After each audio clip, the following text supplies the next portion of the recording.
Good morning to everyone and welcome to my channel, and it's me again, ang inyong chismosong Kaalda Vlogger.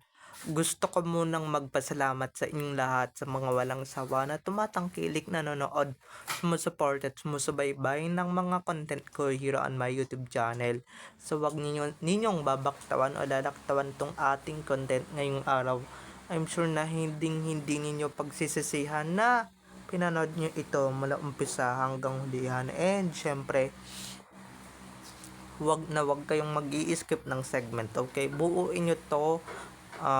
And syempre, don't forget to share this video. So, dumako na tayo sa ating main topic for today's video. Kung hindi kayo swinerte, ito sila toothpick doon sa Arjo main or sa R main, 'di ba? Ba't hindi nyo kaya itry na e-edit at syempre ibalita na matagal nang ikinasal yang si Arjo pati yan si Edie sa Vegas? Baka doon swertein kayo. So, ito na guys, watch this. Mamaya ipapaluwanag ko sa inyo ng buong buo. So, ito na guys, watch this. At kung nakita nyo na ngayong recap, so once again si TT o sa mga admins, dumako na tayo sa ating main topic for today's video. Gaya nga ng sinabi ko kanina, etong sila toothpick ha, etong sila kupit, piece of advice lang ha, kung hindi kayo sunerte sa sa Arjo main or sa Clowny, pati kay Arjo na wedding, total tapos na wala na silang pagkakakitain para maiba naman para maiba naman talaga ng bonggang bongga. But hindi kayo doon talaga sa totoong ikinasal sa Vegas few years ago na sila Arjo Atayde at saka si Edie?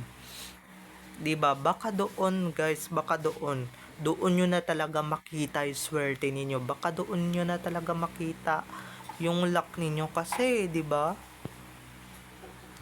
Kaysa naman magpabigat kayo at syempre maging palamunin kayo in the future, 'di ba?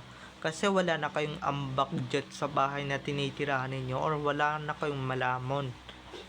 'Di ba? Para naman may malamon kayo, 'di ba? But hindi yun yung ibalita ninyo hindi puro fake news, 'di ba? Baka sakaling doon na kayo swertehin at baka doon na yung luck ninyo talaga, 'di ba? Baka doon na talaga yung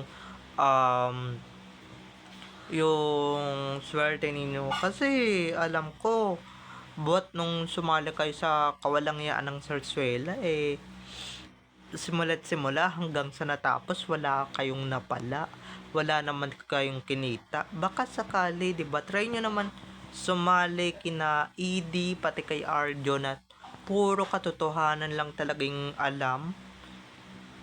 'Di ba? Baka doon, 'di ba? Baka doon swertein kayo dahil 'di ba wala naman kayo napala doon kay Arjo pati kay Main, 'di ba? Real talk lang tayo mga ka-ADN. Wala naman silang napala doon. Wala naman silang napala ng bonggang-bongga. Kung meron man, wala rin, 'di ba? Wala talaga silang napala totally dito sila maghihirap.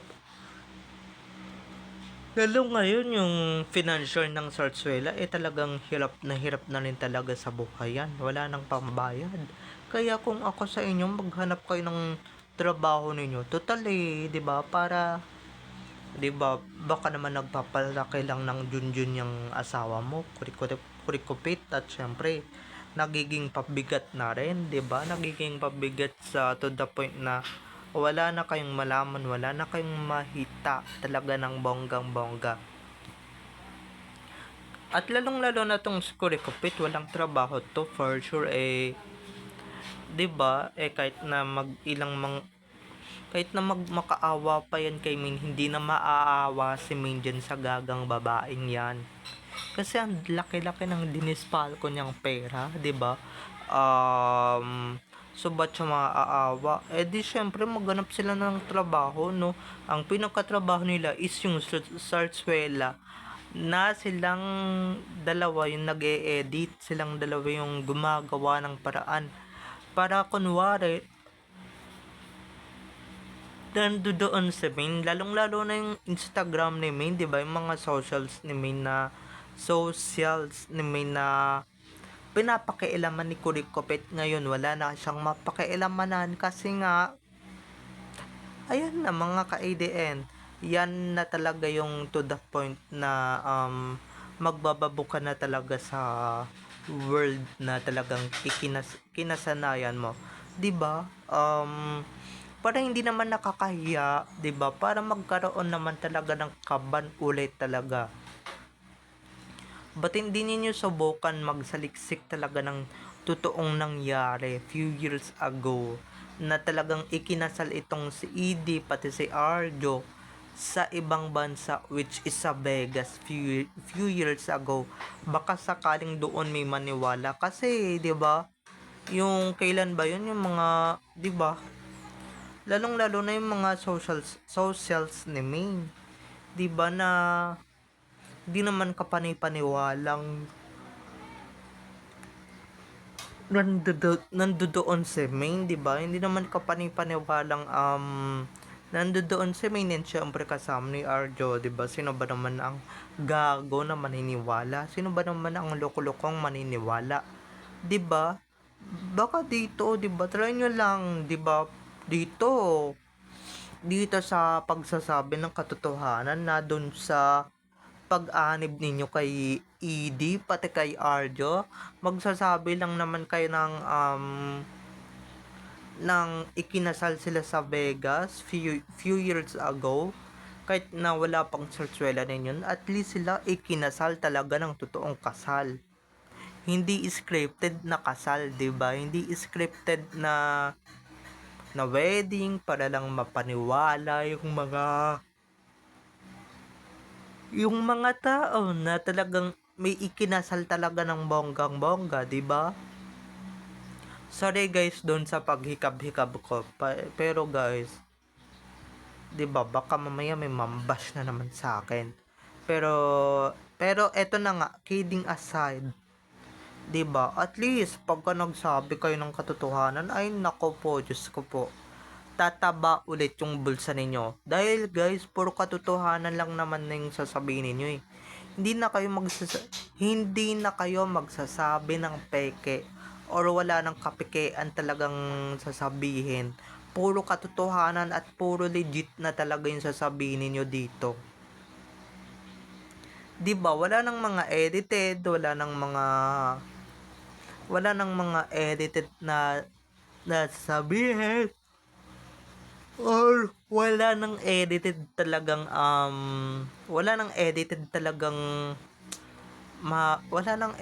talaga kayong makikita kasi nga wala eh.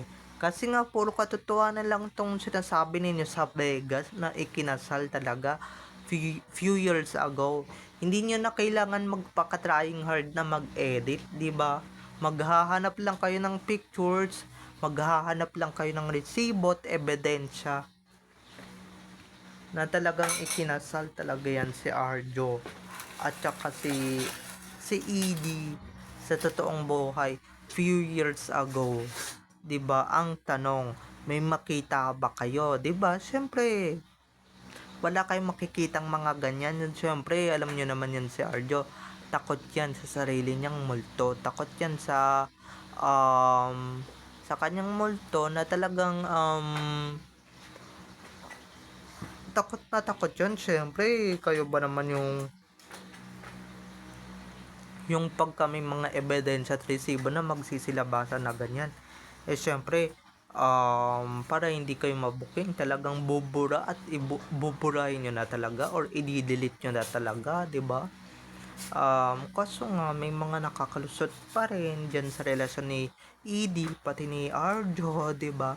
Na kahit na hindi kasal, 'di ba? Kahit na may relasyon talaga, at least sila talagang legit na talagang magkarelasyon at talagang may may love na nangyayari sa kanila. Pero etong si Ming at saka si Arjo, ay nako, 'di ba? Kaya tantanan niyo na kurikupit yung pagiging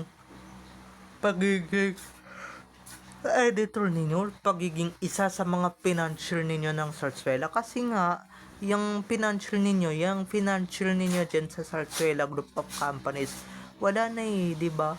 Wala nang nangyayari. Eh, talagang maghihirap na talaga ng bonggang-bongga, di ba? At talagang wala na talaga, bankrupt na talaga yung pera niya.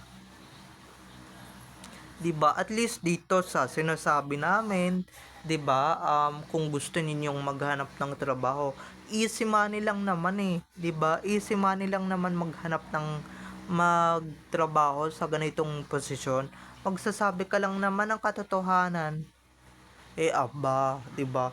Magbilang-bilang ka lang talaga ng ilang araw or ng ilang buwan, eh talagang papaldo ka na talaga, 'di ba? Walang kahirap-hirap, 'di ba? Hindi mo na kailangan ipatong yung ulo ni Arjo sa katawan ni Alden na halatang halata, and hindi mo na talaga i-edit yung yung hindi mo na i-edit si Main, yung picture ni Main kung saan man si Ardo naroroon. 'Di ba mga ka-ADN? At least yun easy money, hindi ka na maghihirap, 'di ba? Kasi guys, kawawa naman tong pamilya na to, 'di ba? Kasi buhat nung natapos yung sarsuela, natapos yung kawalangyaan ni na Arjo at saka ni ni Cloney, wala nang malaman tong si Kupit and family, 'di ba? Wala na talaga mga ka-ADN, kaya yun lang talaga yung ma-advise ko sa inyo, okay? Kasi nga I'm sure wala na rin tong malamon sa bahay nila, 'di ba? Wala na rin talagang silbi rin yung asawa niyang editor dun sa dun sa dating kumpanya na kanyang pinagtatrabahuan, 'di ba? Bukod sa dating kumpanya na kanyang pinagtatrabahuan ng kanyang asawa, eh talagang palamunin na rin talaga yung asawa niya, 'di ba? Ito na nga lang yung inaasahan ninyo sa Arzuela, na wala pa. Pero eto na nga, kung naghahanap kayo ng trabaho, kayong dalawa, 'di ba? Ang daling easy money lang yan. Magsasabi ka lang talaga ng katotohanan. Hindi ka na maghihirap na sabihin yung kung ano man talaga yung sasabihin ninyo. Hindi ka na magpapakahirap na i-edit kasi maghahanap ka lang naman ng mga resibo at ebidensya eh, 'di ba? I'm sure marami 'yan. 'Di ba? Hindi na kayo maghihirap kakasinungaling ninyo, 'di ba? Pera na yung lumalapit sa inyo, alangan naman tanggihan ninyo. At least yung perang kikitain ninyo, isa katotohanan manggagaling, hindi doon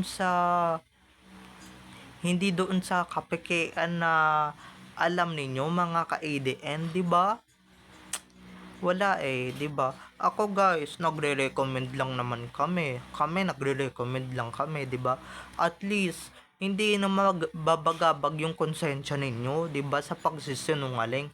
At least dito, katotohanan yung alam ninyo, 'di ba? Hindi puro peke, hindi na kayo gagawa ng edited, hindi na kayo gagawa ng kabalbalan dito sa social media, 'di ba? Ang sarap sa feeling pagka talaga nagsabi kayo ng katotohanan, 'di ba mga ka-ADN? So hanggang doon na lamang mga ka-ADN. I love you all. Have a nice day. Keep safe and God bless everyone. And don't forget to subscribe to my YouTube channel, and syempre don't forget to click the notification bell para pag nag-upload ako, kayo agad ang unang-unang manonotify sa aking mga susunod pang i-upload na mga videos. Okay? So, bye-bye na mga ka-ADN. I love you all. Have a nice day. Keep safe. And God bless everyone. Bye-bye. I love you all. Enjoy watching. See you on my next video. Enjoy watching everyone. Bye-bye. I love you all.